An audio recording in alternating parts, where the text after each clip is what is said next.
مسلمانوں کی عمومی زندگی دیکھو، قرآن نے کہا، حدیث میں آئے محمد ان کے اندرونی چیزوں میں آپ دخل نہ دیں، آپ ظاہر کے مکلف ہیں، ظاہری دین قائم کریں، حقیقت ہم اتاریں گے کتنی اتار رہی۔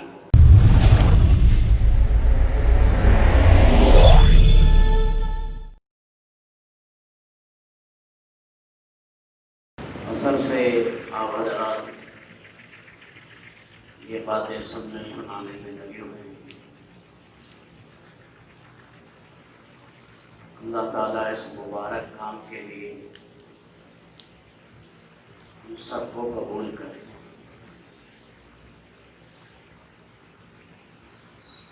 دین جو آئے گا وہ فرد کی محنت سے ہے۔ معاشرہ جتھے کا نام ہے، افراد کا مجموعہ۔ ایک محلے میں 2000 آدمی رہتے ہیں، 2000 افراد، عورتیں عورتوں میں، مرد مردوں میں محنت کریں، اس افراد کے فرد کے بننے سے مجموعہ بھی بنے۔ اس لیے حضرات انبیاء کرام علیہ السلام کی محنت میں فرد کی محنت بڑی اہم ہے۔ اجتماعی دعوت کے وہ اثرات نہیں ہیں جو انفرادی دعوت کے اثرات ہیں۔ ذہن سازی ہے، فکر آخرت پیدا کرنا ہے۔ اس لیے یہ مبارک محنت ہے کہ افراد کی ذہن سازی ہو، پھر معاشرہ بنے۔ ہم جب بھی عمارت کوئی بناتے ہیں تو بنیاد مستحکم رکھتے ہیں اور اس کے اندر اینٹیں مضبوط قسم کی پکی لگاتے ہیں، کھلی اینٹیں نہیں لگاتے۔ میٹیریل جو لگاتے ہیں ناقص سیمنٹ نہیں لگاتے، سریا جو لگاتے ہیں وہ بھی بہترین قسم کا لگاتے ہیں۔ اب جو عمارت بنے گی یہ عمارت بھی شاندار بنے گی، بنیادی نہیں ہے، کچی ہے، اینٹیں ساری کھلی ہیں، سریا بیکار ہے، سیمنٹ ساری بارش والی ہے۔ اب یہ جو عمارت تیار ہوگی گرے گی، نقصان ہوگا، نیچے آدمی ہلاک ہوں گے۔ اس لیے مولانا محمد الیاس رحمۃ اللہ علیہ فرماتے تھے کہ فرد پر محنت کرو۔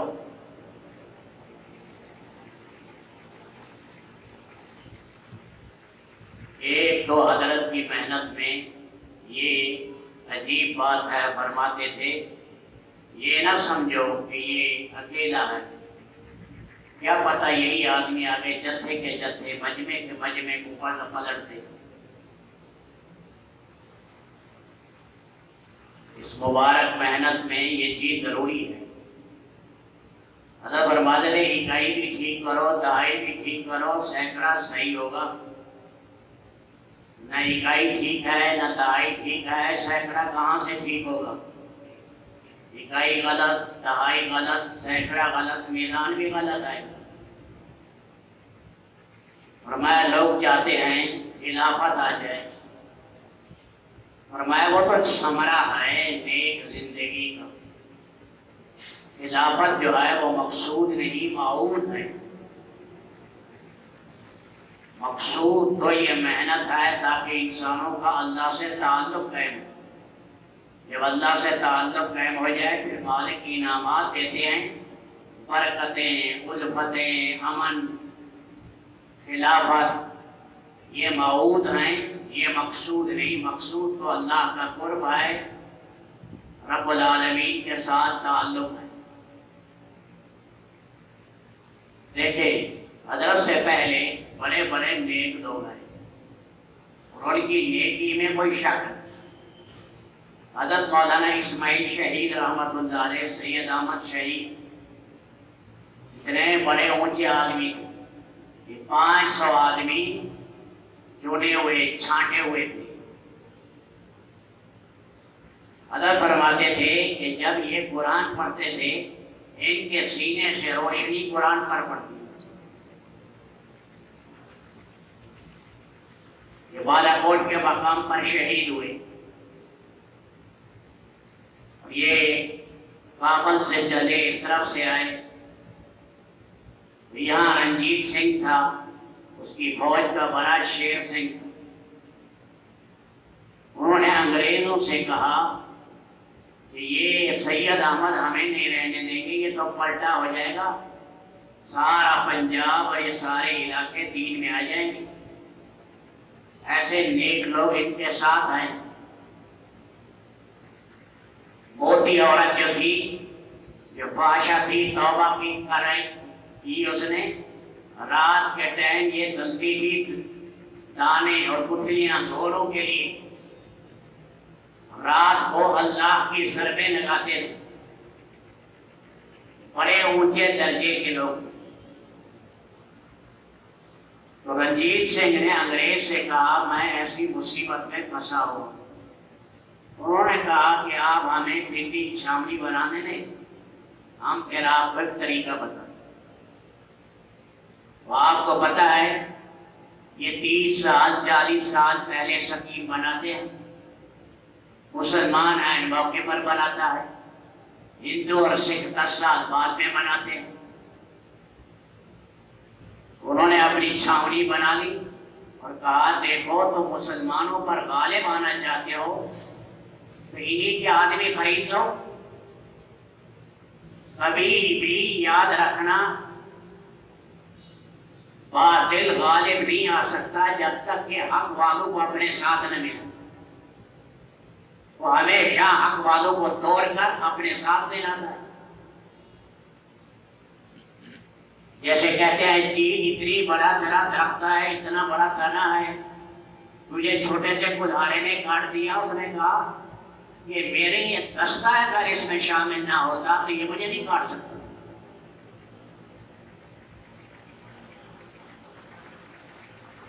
انہوں نے قوانین قبول خرید لیا، پیسے دے دیے، اور انہوں نے مخبریاں کی، اور یہ سارا عظیم لشکر شہید ہوا۔ مولانا فرماتے تھے کہ میں نے ان تحریکات کو دیکھ کر یہ سوچا ہے کہ جب تک امت کا معتد بہی طبقہ اور اللہ کے دین پر نہیں آئے گا، تمہارے اندر اولیاء بھی ہوں گے، اللہ انہیں دے گا، لیکن فرمایا جب عذاب الہی آئے گا، کہا ہمارے اندر اگر اولیاء ہوں گے، انہلک وفینا الصالحون، ہمارے اندر ولی رہتے ہیں، فرمایا نام ہلاک ہو جائیں گے یا رسول اللہ؟ ہاں ہلاک ہو جاؤ گے۔ ہلاکت اور خبث جب عمومی مجمع گناہوں میں ہوگا پھر عذاب الہی آئے گا، سب پر جھاڑو دے۔ حضرت مولانا محمد الیاس رحمت اللہ علیہ کی دعوت میں خصوصیت تھی کہ عمومیت چلو، ہر ایک کو لو، ہر ایک سے کہو یہ تحریک ایمان ہے، اور یہ مت کہو بلندی پر پہنچے ہوا ہے، فرمایا نیچے سے ایمان کی محنت شروع کرو۔ حضرت کی محنت میں فرد پر محنت یہ بنیادی چیز ہے۔ مسجد میں بھی نئے فرد پر محنت ہے۔ مسجد نہیں ہے، باہر آپ سفر کر رہے ہیں، وہاں بھی ایک فرد سے آپ نے محنت۔ اللہ کے نبی صلی اللہ علیہ وسلم برائدہ ابن حسین قاتل بن کے آئے اور اپنے سارے قبیلہ سے کہا تلواریں لے کر کھڑے ہو جاؤ، اللہ کے نبی کو شہید کرنے کے لیے۔ اللہ کے نبی نے گھنٹہ 2 گھنٹے اس سے بات کی، اللہ نے نور اتارا، وہ ایمان لایا، 80 گھرانے بھی ایمان۔ عشاء کے ٹائم برائدہ ابن حسین کے خاندان کے 80 گھرانے ایمان میں داخل ہوئے۔ دوسری چیز مولانا ابو الحسن ندوی فرماتے ہیں، مولانا الیاس رحمت اللہ علیہ کے اس محنت میں ہے ہر گیرے پڑے کو سینے سے لگا۔ فرمایا یہ ہم نے وحی نظام الدین میں دیکھا اور کہیں نہیں دیکھا۔ اللہ فرماتے تھے ہمارا کام دھوبی کی طرح ہے، وہاں کپڑے ڈالیں گے، بعد بعد کا زنگ جلدی اتر جائے، 3 دن میں پلٹا کھا جائے، بعد چلنے میں، بعد کا تھوڑا سا دھلے گے، بعد میں کچھ ندامت آئی۔ فرمایا ہمارے ہاں تو ہر قسم کے دھوبی کے پاس ہر قسم کے کپڑے آتے ہیں، ہم اس میں یہ نہیں کہیں گے اس کو ہٹا دو، اس کو ہٹا دو، یہ گندا ہے، یہ فلان ہے۔ ایسے بھی ہوئے جو 3 دفعہ عیسائی بنے، عیسائی مشنریوں نے انہیں لیا اور ان کے کام کیے، کروڑوں روپے کھا گئے، پھر نظام الدین آئے، حضرت نے پھر بھی سینے سے لگائے، آخر حالت ایمان میں سجدے میں موت آئی انہیں۔ تو مولانا ابو الحسن ندوی فرماتے ہیں یہ چیز ہم نے نظام الدین میں دیکھی کہ گرے پڑے انسانوں کو سینے سے لگاؤ، کسی کو کم قیمت نہ سمجھو، مسلمان کو ہلکا نہ سمجھو، اس کو لینے کی کوشش کرو۔ تیسری چیز وہ فرماتے ہیں ہمارے ساتھ مولانا عبد الرحمان صاحب تھے بمبئی والے، کہنے لگے میں حضرت کے ہاں گیا، میں نے کہا مجھے شرح صدر کام میں نہیں ہو رہا، اور یہ کمی ہے، یہ کمی ہے، یہ کمی ہے، یہ کمی ہے۔ تو حضرت جی مولانا انعام صاحب نے فرمایا گندگی کے کیڑے نہ بنو، گندگی کا کیڑا نہ بننا۔ سور جو ہے نا، سور یہ باغ میں جائے گا، وہاں پر بھی یہ پخانہ تلاش کرے گا، باغ میں بھی، اور بکری جو ہے وہ پھول کھائے گی۔ اور میں ٹوہرا لگاؤ، مسلمانوں کی عمومی زندگی دیکھو، قرآن نے کہا، حدیث میں ہے محمد ان کے اندرونی چیزوں میں آپ دخل نہ دیں، آپ ظاہر کے مکلف ہیں، ظاہری دین قائم کریں، حقیقت ہم اتاریں گے کتنی اتار رہی۔ اس لیے ٹوہ لگانا یہ گندا ہے، یہ بیکار ہے، یہ ایسا ہے، فرمائے گندگی کا کیڑا اس کام میں نہیں بننا، اس کام کے اندر چلنا ہے، ہر ایک کو سینے سے لگانا۔ آپ بتائیں کتنے جن کی تلواریں رسول پاک کی تلواروں سے ٹکرائی، جنہوں نے آپ کی بیٹیوں کو طلاق دی، اور جنہوں نے 8 سال مکہ میں لڑا، اور جو آپ کے پیچھے رہے اور زہر دیتے رہے، جادو کرتے رہے، نظریں لگاتے رہے، آخر انہوں نے بھی گھٹنے ٹیک دیے، فرمایا رسول پاک کے اخلاق کریمانہ نے ان کو بھی گھیر دیا۔ تلواریں وہ کام نہ کر سکی جو محمد رسول اللہ کے اخلاق کریمانہ کام کرے۔ چوتھی چیز ہماری اس دعوت کے کام میں جو عظیم چیز ہے وہ یہ ہے تحمل۔ ہم جذبات میں آ جاتے ہیں، فلاں نے یہ بات کہی ایسی کی تیسی، فلاں نے ہمارا عیب بیان کیا ہے، فلاں نے ایسا کیا ہے، فرمایا ہمارے کام میں علم ہے، تحمل ہے۔ یہ چیز مولانا محمد الیاس رحمۃ اللہ علیہ نے سیرت سے لی ہے، تحمل۔ حضرت تشریف لے گئے لکھنؤ، مولانا عبدالشکور صاحب لکھنوی تھے، امام اہل سنت، مولانا منظور احمد نعمانی حضرت کے ساتھ وہاں گئے، بات چیت ہوئی کہ حضرت آپ جہاں رہتے ہیں وہاں کھٹیاں اور کارخانے، مزدور بہت ہیں، حضرت ایسی ترتیب بنا دیں ہمیں مزدوروں میں اپنا کام پیش کریں۔ مولانا عبدالشکور لکھنوی نے فرمایا ٹھیک ہے، کل کا یا پرسوں کا، ابھی مثال کے طور پر ٹائم تھا 8 بجے، کہ 8 بجے یا 8:30 تھا، تو 8 بجے جمع کر لوں گا مجمع کو، اور آپ آ جانا، آدھا گھنٹہ لے لینا ان سے، پھر ان کو چھوڑ دینا یا اپنی ڈیوٹی پر چلے جائیں گے۔ مولانا محمد الیاس رحمۃ اللہ علیہ کو جا کر خادم نے کہا کہ حضرت کہہ رہے ہیں 8:30 آ جانا۔ اگلے دن 8:30 بجے پہنچے حضرت مولانا محمد الیاس رحمۃ اللہ علیہ، مولانا منظور احمد نعمانی۔ وہ جو حملہ آیا تھا، ملازمین آئے تھے، سارے چلے گئے، آدھا گھنٹہ بیٹھ گئے، الگ بڑے غصے ہوئے، مولانا عبدالشکور صاحب نے فرمایا کہ آپ خاک کام کریں گے، نبیوں والا کام کریں گے۔ میں نے سارے مجمع سے وقت لیا، انہوں نے اپنی کھڑیاں اور کارخانے بند کیے، میں نے ان کی محنت کی ہے اور میں نے آدھا گھنٹہ سارے مجمع کو بٹھایا۔ آپ نے سارے مجمع کا وقت ضائع کیا، آپ کفایہ عہد کرنے والے نہیں۔ مولانا کرم ہوئے، مولانا منظور احمد نعمانی نے کہا میرا ارادہ بولنے کا ہوا، لیکن ساتھ مولانا الیاس صاحب بیٹھے تھے، میری ران پر ہاتھ رکھا، مطلب یہ تھا کہ بولنا نہیں۔ گرم ہو گئے۔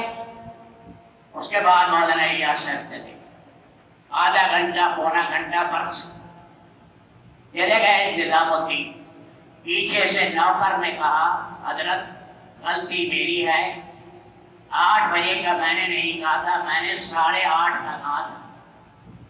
او کہنے لگے ظالم، تو نے یہ کیا کیا؟ میں نے تجھے کہا نہیں تھا کہ 8 بجے اطلاع دینا کہ یہاں آ جائیں؟ انہوں نے کہا جی میں نے تو سمجھا تھا 8:30۔ وہاں سے گئے نظام الدین معافی مانگے اور کہا دنیا میں آپ کام کر لیں گے اس لیے کہ جو دوسرے کی غلطی اپنے اوپر ڈال دیں اور اتنا حلیمانہ مزاج ہو، وہ دنیا میں کام کر سکتا، وہ کام کر سکتا ہے۔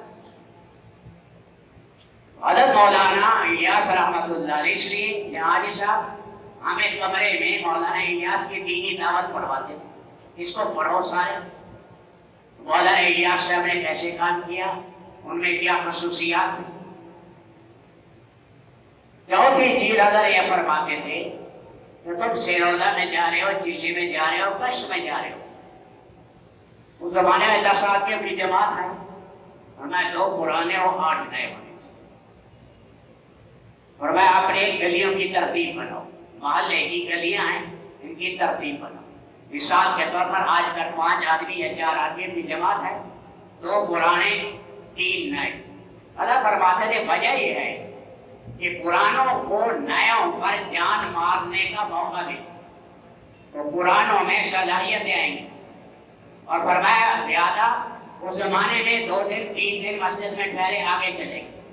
فرمایا جس مسجد میں تم جاتے ہو تمہیں نیا خون ملے گا، نیا خون، یعنی ایمانی باتیں کرتے ہو، سارے بکا میں بیٹھتے ہو کہ مسجد میں نہ نکالتے، دھکے دے کر باہر نہ نکالے، سارے لوگ رو رہے ہیں، یہ گڑا رہے ہیں اللہ کے سامنے۔ 3 دن کے بعد یہ بستر ادھر پڑا ہے، یہ بستر ادھر پڑا ہے، کانکھیں لگ رہے ہیں، یہ ہو رہا ہے، وہ کیفیت کا۔ پھر ہو رہا ہے آگے جاؤ، آگے جاؤ گے پھر تمہیں نیا خون ملے گا، ایمان کا نیا خون، وہاں دعوت کا میدان تمہیں پھر ملے گا۔ تو اللہ فرماتے تھے اس طرح اپنے ساتھ نئے ساتھیوں کو لے جاؤ تاکہ تمہاری صلاحیت ٹھکانے لگے۔ 2 نئے ہیں 8 پرانے ہیں، پر میں فکرے بنے یہ اصولوں پر لڑتے رہیں، یہ اصولوں پر لڑ کر واپس آئیں گے۔ تو میرے بھائیوں، اللہ نے یہ کام دیا ہے تو حلیمانہ مزاج سے چلو۔ دیکھیں چل جاتا ہے کام کرتے کرتے کئی ایسے موڑ آ جاتے ہیں، خود ہم نے ریون میں دیکھتے رہے متوکلین کی جماعت چلی، پھر یہاں ہم نے دیکھا کراچی چلے گئے، سارے لوگ وہاں کام سیکھنے جائیں، پھر ہم نے دیکھا مشکو کی جماعتیں چلی، پھر ہم نے دیکھا کشف کی جماعتیں چلی، سارے اونچ نیچ کے حالات آئے، کبھی کیسے کبھی کیسے کبھی کیسے، لیکن درمیان میں مخلصین تھے، کام اترا ادھر گیا، پھر سنبھال لیا کام ادھر گیا، پھر سنبھال لیا کام ادھر گیا۔ تو اس وقت میں ہمارے اوپر ایک الویہ ہے، بڑا حادثہ ہے۔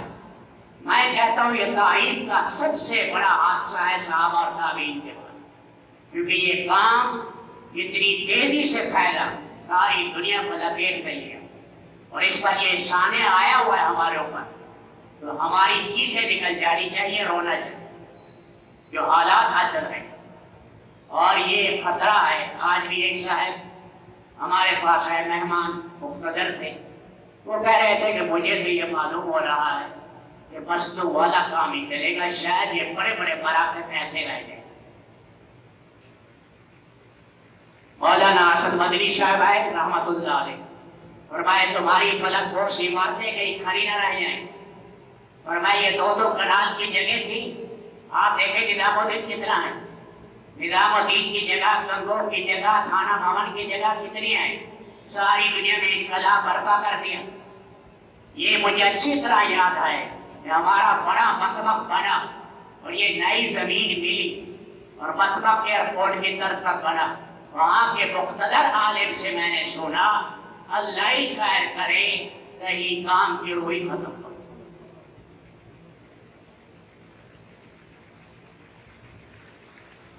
اس میں اب ہمیں کیا کرنا ہے؟ قرآن کریم میں ہے وَنَزَعْنَا مَا فِي صُدُورِهِم مِّنْ غِلٍّ ضُرًّا مُتَقَابِلِينَ۔ حضرت علی رضی اللہ تعالیٰ عنہ فرماتے تھے ایت ہمارے لیے اتری ہے، میرا بھائی طلحہ مجھ سے کٹ گیا، میرا بھائی زبیر مجھ سے کٹ گیا، اور حضرت علی ادھر آئے، یہ ادھر آئے، اور پھر ایک کی لاش پر آئے، حضرت زبیر روٹ کر جا رہے ہیں، اچانک ہے کہ تیر آیا، ختم ہوا، اور میں زبیر میرا ہماری ہے، اور طلحہ زمین پر بہترین اللہ کا شہید ہے، حالانکہ حضرت علی کے مخالف میں تھے، اور ان کے لاش کے اوپر کھڑے ہو کر روئے، اور میں اللہ ہمارے سینے اس کوٹ سے پاک کرے گا۔ اور جب جنت میں جائیں گے تو 2 وہاں چشمے ہوں گے، ایک کا پانی پلایا جائے گا اور ایک سے نہلایا جائے گا، نہلائیں گے تو جسم چمک اٹھے گا، پانی پلائیں گے تو مومنین کے سینے ایک دوسرے سے صاف۔ ہمارے مولانا سعید احمد قاسم سے کسی نے کہا یہ مرکزوں میں کیا ہو رہا ہے، مرکزوں میں کیا ہے، اس کے ٹانگ کھینچے، اس کے ٹانگ کھینچے، کام تو باہر چل رہا ہے مخلصین سے۔ فرمایا کہ دیکھو یہ طوفان آئے گا، دھواں ایک دوسرے میں، عیسیٰ ابن مریم اور امام مہدی آ کر صاف کریں، چپ کر کے کام کرتے رہو، امام مہدی آئیں گے اور عیسیٰ ابن مریم آئیں گے، اندر کا فیل ہوگا صاف، کیونکہ ایک آدمی معاف کرنے کے باوجود بھی بعض دفعہ اندر کچھ نہ کچھ محض رہ جاتا ہے، یا اللہ میں کیا کروں، میری فلاں سے طبیعت نہیں ہے، اور میں یہ مجبوری ہے، اللہ پاک اس چشمے کا پانی پلا کر اور اللہ پلسرات سے پہلے ہی سینہ صاف کرے۔ اس لیے کام میں چلتے ہوئے ہم نے کسی کی شخصیت مجروح نہیں کرنی، بے شک آپ خدا نہ کریں اللہ نہیں چل پڑا، لیکن مسلمان ہے، اس کا احترام کہیں نہ ہو، ہم اپنی نجی مجلسوں میں اللہ کو ناراض نہ کریں، اللہ ناراض ہو گئے، چاہے مولانا سعد صاحب کے ساتھ ہے، چاہے رحمن والوں کے ساتھ ہے، ہم نے اللہ کا ساتھ، اللہ پاک کو ساتھ لینا ہے، تو اللہ کو ساتھ لینے میں ہماری مجلسیں گندگی سے پاک۔ ایسے بھی حالات آئے ہیں مدینہ منورہ میں، مکہ مکرمہ میں دھاڑے باندھ کے لوگ روئے ہیں، یا اللہ یہ کیا ہو گیا، اتنا بڑا سانے آ گیا اور یہ کیا ہو گیا، آگے کیا بننا۔ اس لیے یہ عظیم الشان اللہ نے کام دیا ہے، اور اس میں غالب یہی ہے کہ طریقہ یہی مسجدوں والا چلے گا، جہاں مسجدیں آباد ہو گئی محلہ آباد ہو جائے گا، مساجد اللہ کی مجالس ہیں، مساجد انبیاء کی مجالس ہیں، اس سے رب العالمین حق تعالی شانو محلے آباد کریں گے۔ جیسے بھائی پہلے کہہ رہے تھے 2 ساتھی ہیں نہ امید نہ ہو، اور ایک ساتھی کتاب لے کر بیٹھے، دوسرے کو کہے ساتھی کو بلا دیا اور تیسرے کو کہے بلا دیا، تو یہ مسجد کا کام یہ جہاں پر مضبوط ہو گیا انشاءاللہ محلے میں رونق آئے گی، رب العالمین یہ دیکھیں گے کہ انسان ماشاءاللہ وہاں جو آ رہے ہیں انہیں آبیاری حاصل ہو رہی ہے اور ان کی گندگیاں دھل رہی ہیں اور سارا محلہ امن آیا ہے۔ اللہ پاک کوئی بعید نہیں ہے، ہر مسجد کو مرکز بنا دے، اللہ پاک یہاں کیا بعید